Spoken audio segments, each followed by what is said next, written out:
joins us now to provide some insight on Boeing's shakeup. He's an aviation expert, also the managing director of the Leeham Company, a consulting agency. Scott, Dave Calhoun's departure, certainly not a surprise. Did he have any other options here? He really didn't. It was just a matter of time. When we have your biggest airline customers coming in and demanding a meeting with the board of directors without Calhoun's presence, that's a pretty big last step, if you will, before changes have to be made. So why not leave immediately? He apparently said he plans to stay on until the end of the year. Replace him with whom? That's the problem. Boeing has a surprisingly thin executive bench from which to draw. And secondly, if you draw from inside, you're still drawing from somebody who's part of the culture problems that you have now. So I think you really need to go outside to the aerospace industry, and that takes time. Calhoun says the decision to leave was 100% his own. Do you buy that? No, I really don't. He was pushed out. Well, the pressure is just getting enormous, again, from his own customers, from the regulators, and I'm sure from the shareholders. Yes, maybe he made the decision on his own, but the writing was on the wall. Scott, are we going to see more and more airlines like United shifting to Airbus?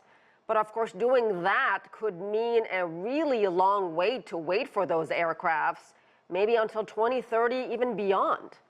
Well, you absolutely hit the nail on the head there. United apparently is arranging a lease for about 30 of the A321s that they are going to acquire in lieu of the MAX 10. We don't know at this point if that deals or multiple deals are going to be announced anytime soon. We don't know what the leasing companies are. We don't know when the deliveries are. But you hit the nail on the head. A lot of these airlines don't have any alternative.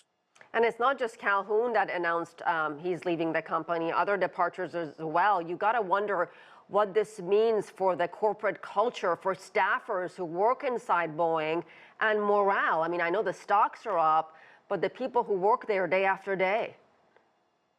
This is a complicated answer, and here's why. I think that there are going to be rank and file who are happy to see these changes. Now, for those who might have been in the executive levels of Boeing commercial airplanes and some of the other units that could go up to the corporate level, sure, they're going to take a look at this and say, well, maybe my future is limited. But I will bet you at the rank and file, there's some celebrating going on. As our report before coming to you mentioned, I mean, Boeing has seen, 5 years of problems, 2 fatal crashes, then the whole episode with Alaska Airlines, the door plug that blew out back in January. Is this a company that can recover from all of this? It can, but it's going to take years. It's taken 3 decades to get to this point since the McDonnell Douglas 1997 merger. It's not going to take 6 weeks or 6 months to get out to reverse that trend. I think this is going to take 5 years at least. All right, Scott Hamilton, we'll have to leave it there. Thank you. You're welcome.